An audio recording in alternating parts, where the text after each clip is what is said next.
السلام عليكم ورحمة الله وبركاته. تحية مجددة لكم في كل درس وفي كل حلقة.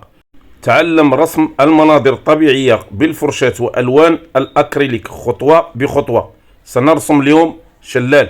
في البداية تلوين ديال السماء كالعادة. دمجت ثلاثة الألوان، الأزرق والبنفسجي والأبيض. درجة اللون دائما حاولوا تنتبهوا لها وتختلف على حساب المنظر الطبيعي والإضاءة ديالو والانعكاسات اللي كتكون فيه. شوفوا طريقة التلوين والطلاء ديالي بكل سهولة. الفرشاة كيف ما كتشوفوا نحاول دائما ناخد مساحة ديال اللون هنا اللي كتعلق بالسماء، وكتعرفوا المساحة اللي كتشد السماء في المنظر الطبيعي.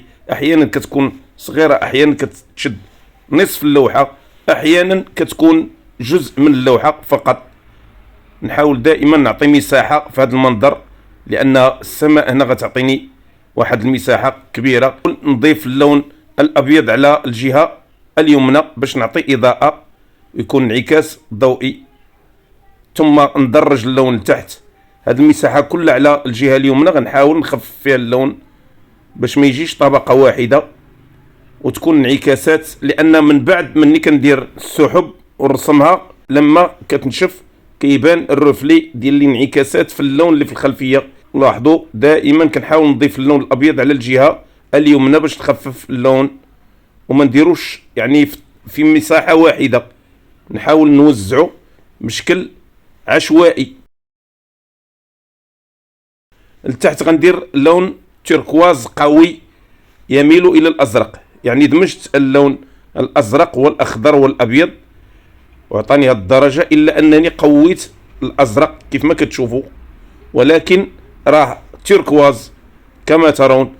ومن بعد مني غينشف كذلك غتشوفوا درجة اللون ديالو.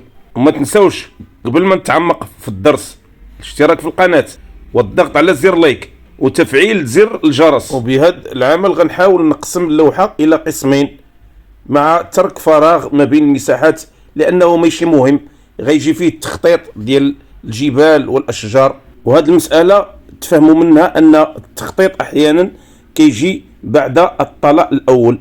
هذا الطلاء يختلف، العمليه ديال الطلاء يعني تختلف على حسب مقتضيات المنظر.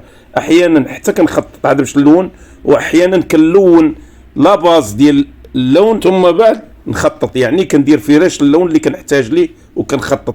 بحال هذا النموذج اللي في هذه الحلقه. ولاحظوا جبال فيها صخور لتحت، وكذلك جبال وسط المنظر لتحت غتكون بحيرة اللي منساب عليها الشلال وبعض الصخور على الجوانب، يعني الجهة اليمنى تلال وجبال في الخلفية.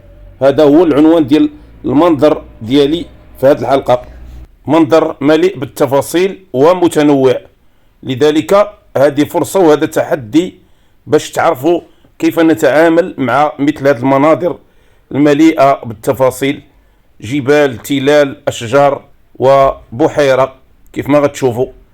نحاول دائما نخطط الخلفية ديال الجبال، ثم شيئا فشيئا نمشي مع الخطوط بكل تأني وتؤادة. وحاولوا تلاحظوا معايا المستويات ديال الجبال في خط الأفق تقريبا مختلفة.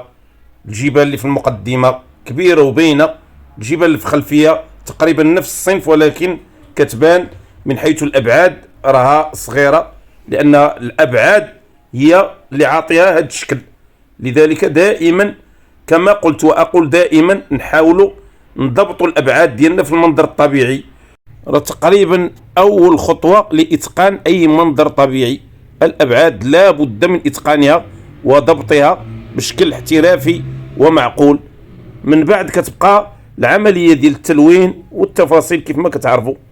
هنا غندير صخور اللي غينساب منها الشلال، ثم نبدا عمليه تلوين اللون الابيض وفرشاه الانجولو. نوزع السحب ديالي على مستوى فوق اللوحه، نبدا بسحب من الفوق نتمجي شيئا فشيئا.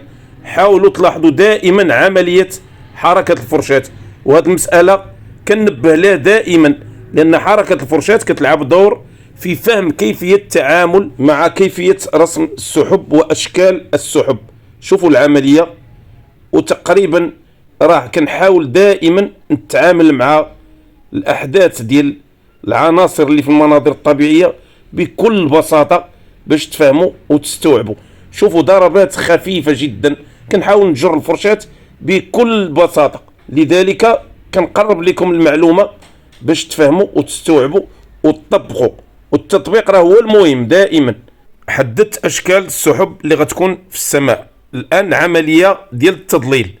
اللون الابيض كيكون جاهز عندي، تنحاول دائما نكرر اللون الابيض باش يبان اللون الابيض، لان اللون الابيض ضروري، كل ما عودته كل ما كيبان اقوى. نبدا في عمليه التضليل. اللون الازرق والبنفسجي والابيض.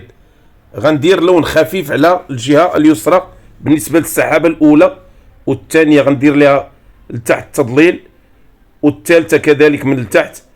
دائما حاولوا تنتبهوا حتى لتوزيع الظل والضوء، وتفهموا بان كل عمليه وحركه ديال توزيع الظل نعرفوا فيها اتجاه الضوء واتجاه الظل.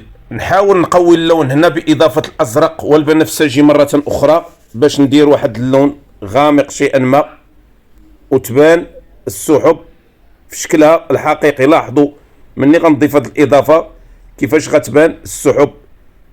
نحاول ندمجها ادماجه خفيفه، ونكرر العمليه باش اللون يذوب في اللون، وتبقى لي المساحه ديال الابيض على الجهه اليمنى ومساحه التضليل على الجهه اليسرى. كيف ما شفتوا الان غادي نحاول نعطي الاضاءه باللون الابيض لهذه السحب باش نبين الاضاءه بقوه، ونحدد المعالم ديال الاضاءه في زوايا اخرى، لتحت مثلا في هذه السحابه، والفوق كذلك على الجهه اليمنى، وهكذا نوزع ما تبقى من اللون الابيض على المساحات ديال السحب الاخرى على الجهه اليمنى دائما، لانني قسمت كل سحابه على قسمين. القسم الاعلى على الجهه اليمنى فيها اللون الابيض واضاءه، لتحت على الجهه اليسرى كاين التضليل واللون بنفسجي وازرق كيف ما كتشوفوا. نعاود نوزع شي سحب صغيره باش نكمل التكمله ديال السحب. الان غادي نبدا في تلوين هاد الجبال. اللون الازرق والبنفسجي والاسود والاخضر والابيض. شوفوا تركيبه هاد اللون. غندير الجبال ديال الخلفيه هي الاولى نبدا بها، ثم نخفف الجهه اليمنى، الجبل اللي على الجهه اليمنى، ولاحظوا درجه اللون كيفاش تغيرت. ندخل باللون شيئا ما في التركيبه ديال اللون الاخر، لان هاد الجوانب غادا تكون فيها الاضاءه، ثم نلون الجبل اللي في المقدمه نفس التركيبه ديال الالوان، الا انني غنضيف الاخضر والاسود على نفس التركيبه، اي البنفسجي والازرق والاسود والاخضر والابيض. كيف ما شفتوا راه الالوان متغيره وتختلف من زاويه الى زاويه على حساب الاضاءه وعلى حساب الانعكاس الضوئي في الخلفيه. شفتوا اللون كيدير في المقدمه هنا اللون تغير. غادي نحاول نقسم هاد الجبال الى قسمين. الجزء اللي على الجهه اليمنى غادي نخفف فيه اللون، الجزء اللي على الجهه اليسرى شفتوا كيفاش اللون غامق باش نعطي الاضاءه ديما على الجهه اليمنى. ولاحظوا ابتداء من السحب كنبدا جاي تدريجيا نفس المرحله ونفس الزوايا ديال الاضاءه. لاحظوا الان اللون بنفسجي واسود وابيض كنديروا على الجهه اليمنى ابتداء من لون الظل باش نهيئ الالوان اللي غادا تستقبل الاضاءه. كذلك على الجهه اليمنى بالنسبه للجبل الثاني غادي نوزع نفس اللون نفس التركيبه ديال اللون. وشوفوا الان كيفاش الاختلاف كيبان ما بين الجهه اليمنى والجهه اليسرى. نحاول ندمج اللون اللي فيه الاضاءه مع اللون اللي فيه الظل، ثم نلون الجبل الصغير اللي شاد على التلال ولا الجبل في المقدمه ديال الصوره باللون الازرق والبنفسجي والاسود. في الخلفيه كاين جبل كيف ما شفتوا صغير، غادي نعطي انعكاس ديال جميع تركيبه هذا المنظر. غندير فيه الاخضر والازرق والبنفسجي والابيض، غيعطيني هذا اللون. ولاحظوا كيفاش بان بهذه التركيبه ديال اللون. على الجهه اليمنى مره اخرى غندير اللون الاسود والبنفسجي والازرق، وشوفوا التركيبه ديال اللون. لاحظوا درت اللون الوسط، علاش؟ لان هذه الجهه اليسرى غتكون تلال معشوشبة فيها خضرة وأشجار. الجهة اليمنى كذلك لاحظوا اللون الأخضر والأسود درتهم على الجهة اليمنى. دائما نحاول نهيئ الألوان ديال الظل اللي غادا تكون فيها الإضاءة من نفس العائلة ديال الألوان. يعني هاد التركيبة ديال اللون الآن اللي فيها الخضر والأسود غادي ندير لها اللون الأخضر في الإضاءة. طبيعة الحال يكون هاد اللون غير فرش فقط. نوزع كذلك اللون الأسود والأخضر على سفح الجبال تحت الجبال بفرشاة الأنجولو. ولاحظوا طريقة التوزيع وتقنية التوزيع، كنحاول نسطح الفرشاة ثم نبدا في التفاصيل. حاولت ما أمكن ندير بعدا تركيبة ديال الجبال نبدا فيها لون الظل ثم ندير الإضاءة، وغنبدا تدريجيا نكمل ما تبقى من التفاصيل بهذه الطريقة. يعني ما غاديش نوزع الظل على كل المنظر، ولكن غنبدا تدريجيا شيئا فشيئا. شوفوا الإضاءة، شوفوا لون الإضاءة في الجبال على الجهة اليمنى، نفس تركيبة اللون اللي في الجبل ضفت عليه الأبيض فقط. لاحظوا كيفاش بان، كيفاش عطى الإضاءة. وندرجوا يعني كل مرحلة درت نضيف الأبيض. المرحلة الأولى درتو خفيف، عاود المرحلة الثانية ضفت عليه الأبيض. وهانتوما كتلاحظوا الإضاءة والتركيبة اللونية ديال الإضاءة في هاد الجبال اللي في الخلفية. نفس اللون كذلك غنوزعو في الجبل اللي في المقدمة على الجهة اليمنى. لاحظوا غير حركة الفرشاة فقط، لأن حركة الفرشاة دليل على كل التقنيات، هي اللي غتعطيكم المفيد في كل حركة. ولاحظوا كيفاش كنوزع اللون على الجهة اليمنى من الجبال. بطبيعة الحال كنوزع في واحد المساحة فقط. هاد التفاصيل ديال هاد اللون ديال الإضاءة في مساحة فقط باش تبان الإضاءة ضاربة على الجهة اليمنى. ونبقى غادي بهذه الطريقة في كل التفاصيل ديال هذا المنظر الطبيعي، باستثناء بعض التقنيات وبعض التفاصيل اللي غادي نبدلها، نبدل الكاريزما ديالها. على الخلفية ديال الجبل اللي كتشوفوا غندير لون أخضر نوزعوه هو الأول، ثم أبيض اللي غيعطي إضاءة وغتبان واحد يعني خطفة أو لسعة ضوئية في الجبل بعيدة. نوزع اللون البنفسجي والأزرق والأسود على الجهة اليمنى للجبال باش تعطي كذلك رفلي وانعكاس ضوئي. ونفس اللون غنوزعو في الجبال اللي في وسط اللوحة بفرشاة الأنجولو وبالطريقة مسطحة كيف ما شفتوا. نوزع نفس اللون في الخلفية ديال الجبال. لاحظوا كيفاش غنوزعو باش نعطيه ظل وعمق. وشوفوا هذا اللون كيفاش ترجم ليا الانعكاس الضوئي في كل هذه العناصر اللي في الصورة. لاحظوا الرفلي ولاحظوا الانعكاس كيفاش بان مع الخلفية ديال الألوان الرائعة. الآن غنوزع اللون الأخضر بفرشاة الأنجولو على سفح الجبل. المساحة اللي درت فيها اللون الأخضر والأسود لتحت غنوزع فيها الآن مروج وخضرة بفرشاة الأنجولو. وشوفوا التقنيات والضربات ديال هاد الحشائش وديال الأشجار اللي غتبان من بعيد كأنها أشجار تحت الجبال. الطبقة الأولى من لون الإضاءة في هذا المروج نحاول نوزعه بهذه الطريقة ونداخل ما بين الأشجار باش تبان أشجار كثيفة، ثم نضيف اللون الأبيض على نفس التركيبة اللون الأبيض ونعطي تخفيف الدرجة الثانية ديال هاد الأشجار الفوق كذلك بالنسبة للجبال باش تبان متنوعة الخضرة. ولاحظوا هاد اللمسات اللي فوق الجبل كيفاش عطات لي الجبل. نمشي للجهة اليسرى نفس الطريقة، نوزع اللون الأول بهاد الطبقة ونحاول نمشي مع اللون الأخضر والأسود اللي درتو على الجهة اليمنى يعني في الطرف كيف ما كتشوفوا باش نغني المساحة الخضراء وتبان. ولاحظوا الانسجام اللي كيوقع ما بين لون الإضاءة واللون ديال العمق الأول، انسجام رائع كيف ما كتشوفوا. يعني حشائش ومروج ظاهرة بينه، ومجرد ما كتنشف كيبدا المنظر يبان وتبان الأبعاد ديالو والعمق ديال التفاصيل. ثم غندير واحد اللون أسود الفوق غنبين به عمق ديال صخور واحجار كاينه في هذا الجبل، وندير اللون الاخضر بحشائش رقيقه من الفوق لمسات فقط، وندير اللون ابيض ورمادي غيبين احجار منسابه من فوق الجبل. لاحظوا هاد اللساعات اللي غندير في الاخير كيفاش غتبين الشكل. ثم نبدا في الاضاءه ديال الجهه اليسرى باللون بنفسجي وابيض واسود. ولاحظوا الضربات وطريقه انسيابيه الفرشاه بطرف الفرشاه كيفاش كنحدد التفاصيل. دائما نخلي المساحه المعهوده ديال الظل، واذكر بهذه المساله دائما في كل حلقه. نمشي للجبل اللي في الوسط كذلك نوزع عليه هاد الضربات باش يكون واحد الرفلي وانعكاس على الجهه اليسرى كذلك، رغم ان هناك لون عميق.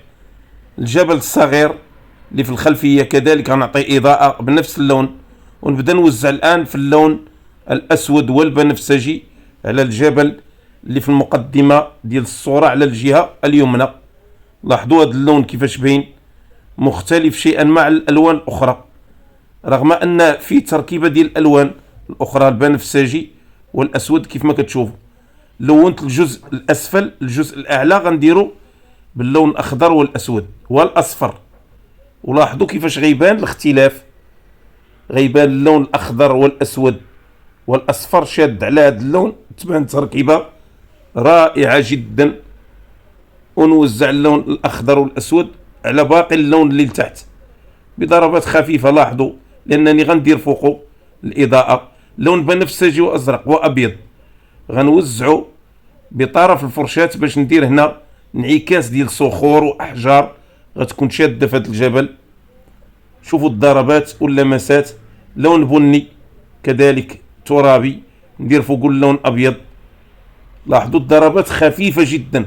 ثم نبدا نوزع في الحشائش فوق هذا الجبل واشجار. ولاحظوا الضربات ديال فرشاه الانجولو كيفاش كندير تركيبه ديال الحشائش والاشجار يعني متماسكه وبينه على الجهه اليمنى الفوق. انتم جاي بهذا اللون الاخضر من الفوق حتى لتحت. طبيعه الحال غنخلي ديما مساحه ديال الظل، واللون الاخضر كيف ما شفتوا قوي شيئا ما مختلف على الالوان الاخرى. غنديروا في المساحات اللي غتبان فيها الخضره على الجبال، ثم نخففوا باضافه الابيض والاصفر، ونديروا لساعات نوزعوا لساعات في هذه الجهه والجهه اللي فوق الصخر وفوق الاحجار. ننتقل الان للجهه اليسرى، غادي نوزع اللون ديال الاحجار اللي كاينين هنا. تركيبه ديال الاحجار كلها لون اسود واحمر واصفر اوكر. غنوزع اللون ديال الظل، هاد التركيبه درتها لي لون الظل بالنسبه لهاد الصخور وتركيبه الاحجار اللي كاينه في هاد الزاويه. والمساحه كلها غادي تكون صخور واحجار. بطبيعه الحال ما تبقى غادي نحاول ندير فيه اللون الاخضر والاسود باش ندير مروج وخضره على هاد الجهه اليسرى كذلك. ولاحظوا المنظر راه غني بالخضره، منظر يعني مليء. لاحظوا المساحه الان اللي كنلون فيها الصخور كيفاش كتظهر، ولون العمق هنا في الصخور مختلف على الالوان كلها اللي شفتوا في التركيبه، ما كيشبه حتى اللون لان ضيف ليه هنا اللون الاصفر اوكر. طبيعه الحال الاصفر اوكر عنده تاثير في اللون الاسود. وحاولوا تقارنوا ما بين اللون ديال الصخور هنا ولون هذا الجبل اللي على اقصى اليمين، يعني كاين واحد التشابه ولكن مختلف لان الاضافه ديال اللون الاصفر عطات الاختلاف هنا. ثم غنوزع اللون الاخضر والاسود على باقي هذه المساحه اللي فارغه باش تكون هناك مروج واشجار غتملأ ليا المنظر وغادا تجمل المنظر كذلك. هاد الطبقه الان ديال هاد اللون اللي كتشوفوا فيها غادي ندخلها في اللون ديال الصخور، ومع انني غندخلها راه غيبقى يبان الاختلاف لان الصخور غادا تبان داخله في هاد المروج والاشجار.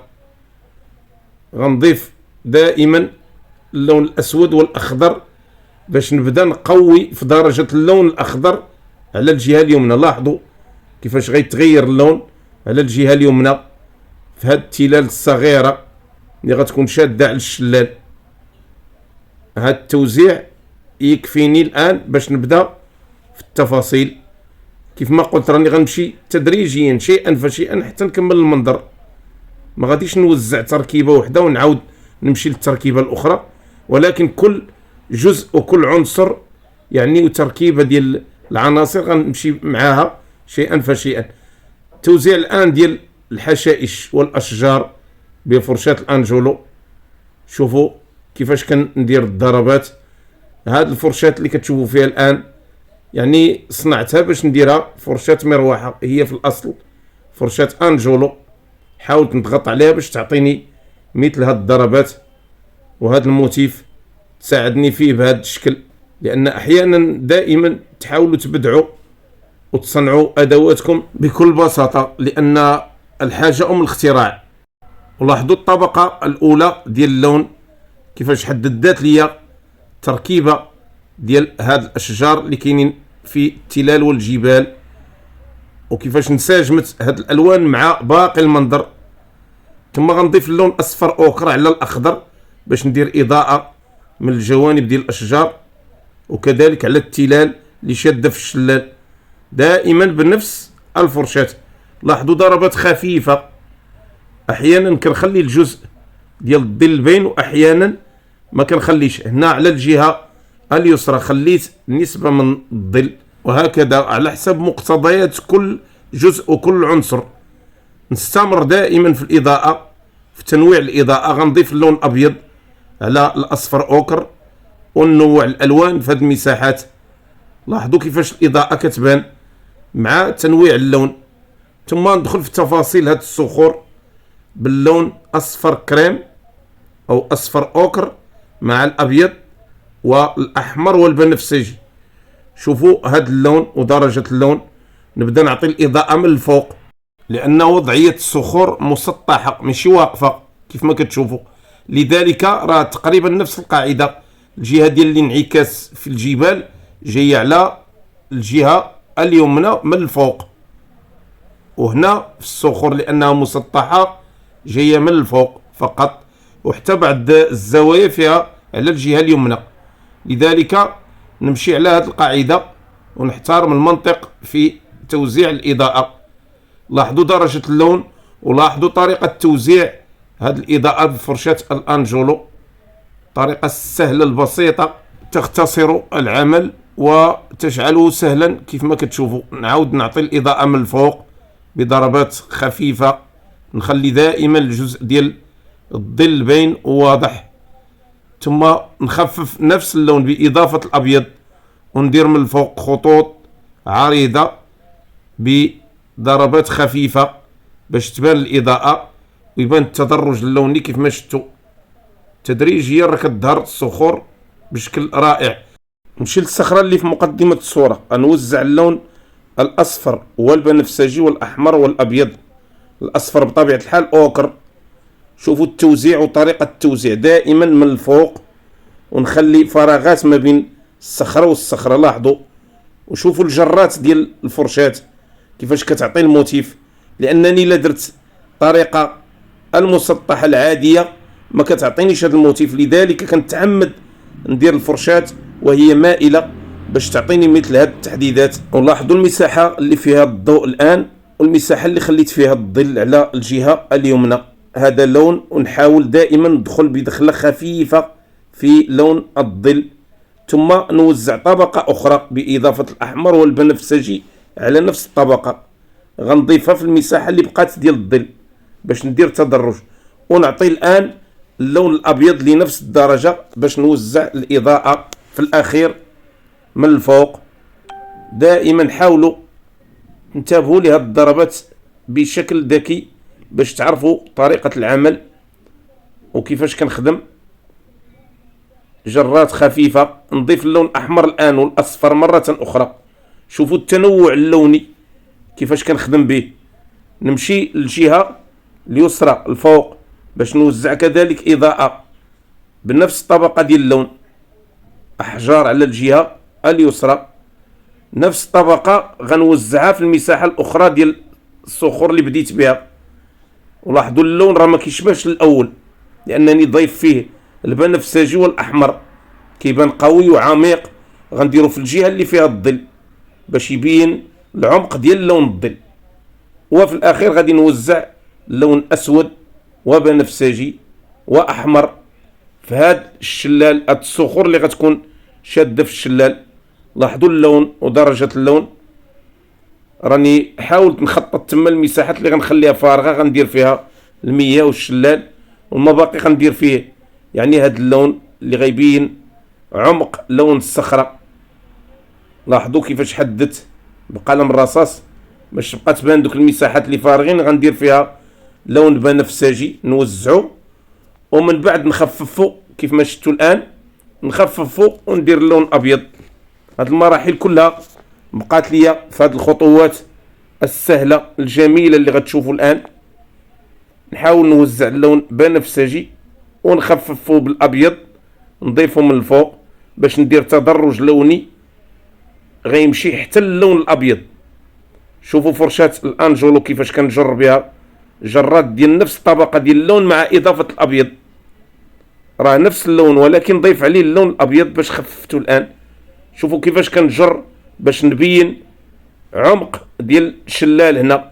الألوان اللي غتكون لتحت في المياه غتبان كانعكاس ضوئي، والأبيض هو اللي غادي نختم به، لأن هاد الألوان اللي كندير الآن مجرد فراش للشلال اللي غيكون من بعد. شوفوا كيفاش كنجر وكيفاش كندير بالفرشاة باش نحدد معالم ديال المياه المنسابة من الصخور.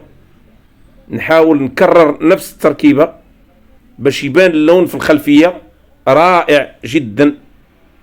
كذلك على الجهة اليسرى بجرات خفيفة ندخل باللون كذلك وسطاء الصخور باش تبان يعني المياه منسابة جاية من الصخور.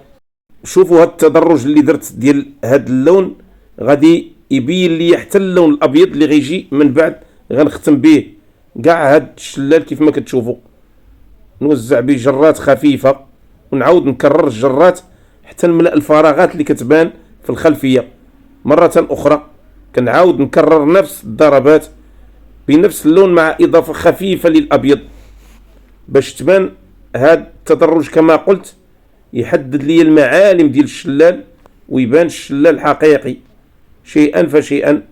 ثم غندير الآن في البحيرة اللي منساب على الشلال ظل، غنجيب نفس اللون ديال البحيرة اللي كتشوفوا فيه الآن تيركواز، ونضيف ليه الأسود والأخضر والبنفسجي كيف ما شفتوا، والأزرق كذلك باش نعطيها الدرجة. لاحظوا ندير واحد الحركة ديال المياه، موج غيكون خفيف في الشلال.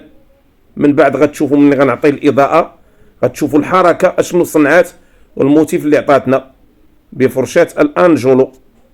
ممكن تستعملوا فرشاة المروحة كتكون رائعة في مثل هاد الضربات. المهم فرشاة اللي كتريحكم في مثل هاد الضربات. شوفوا المساحة اللي خاد مني هاد الظل في الشلال، ولاحظوا أنا درتو بهاد الشكل ديال هاد الخطوط المنعرجة الملتوية لأنني باغي نصنع حركة ديال المياه في الشلال كتفاعل مع الحركة ديال الشلال، لأن هاد انسياب ديال المياه كيدير حركة في المياه في البحيرة وفي البركة باش تعطي حتى رفلي انعكاس ضوئي وحركة في نفس الوقت. لذلك هاد الظل بهاد الشكل كيبين المياه متحركة. من بعد غادي نوزع الإضاءة كيف ما غتشوفوا الآن باللون أبيض وتيركواز. تيركواز ضفت ليه اللون أبيض باش يخفاف شوية. غندخل الإضاءة نمشي للجوانب والجهات اللي فيهم الشلال ونعطي الإضاءة أولا للانعكاس اللي غيبان في المياه كيف ما كتشوفوا.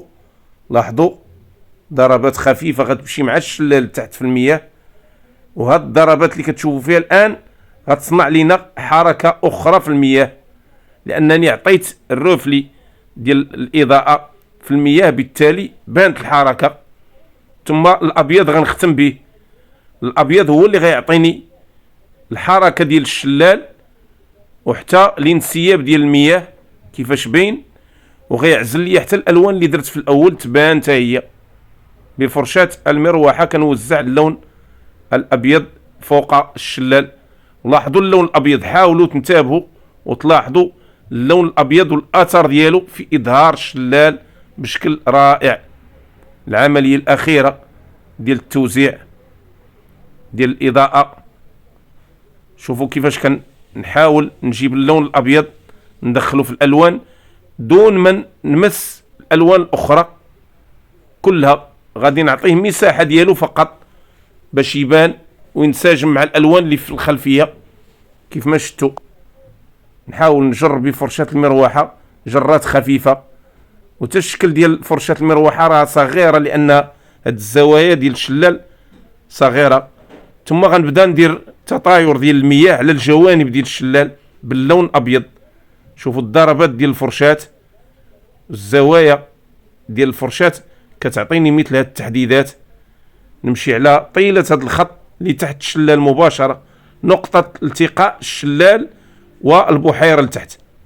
شوفوا الضربات باش ندير تطاير المياه، الشظايا ديال التطاير ديال المياه، ونملأ هاد المساحة بالابيض باش يبان الشلال وضربات الشلال وانسياب المياه. لاحظوا كيبقى دور اللون الابيض هو اظهار الالوان كيف ما كتشوفوا. ولاحظوا العمليه ديال ادخال اللون الابيض في هذا الشلال في هذه المساحه ديال المياه كيفاش عطات لي المنظر، يعني حياه وحركه رائعه في المنظر الطبيعي. ثم غندخل اللون الازرق والبنفسجي مع اللون الابيض في مساحات باش يبان كذلك رفلي ضوئي وانعكاس ضوئي. ندخله في الجوانب ونحافظ على اللون الابيض بطبيعه الحال، ولكن يدخل هذا اللون باش يبين الظل ديال المياه لتحت كيفاش من سابق. لاحظوا ادخال هذا اللون كيفاش كيضفي على اللون الابيض. وندير عمق الان باضافه الاسود والبنفسجي والازرق على الجوانب المظلمه اللي في الصخور. هذه تقريبا هي المراحل الاخيره في هذا المنظر. لاحظوا الضربات اللي درت على الجهه اليمنى في الصخور، ثم ندير رفلي للزوايا اللي فيهم الظل في الصخور والاحجار. غتختم ليا هاد الضربات. ندير لون ابيض وبنفسجي وازرق الفوق فوق الصخور باش تبان مساحه تما مضيئه، ونعطي انسيابيه للون الاخضر كانه مروج وخضره كذلك على الصخور هنا، ونكون ختمت هذا المنظر الطبيعي بهذه الرتوشات وهذه الضربات الاخيره. كنتمنى من الله نكون توفقت في اعطائكم معلومات وتقنيات جديده فادتكم وعطاتكم دفعه جديده وحماس جديد لاستقبال مناظر جديده.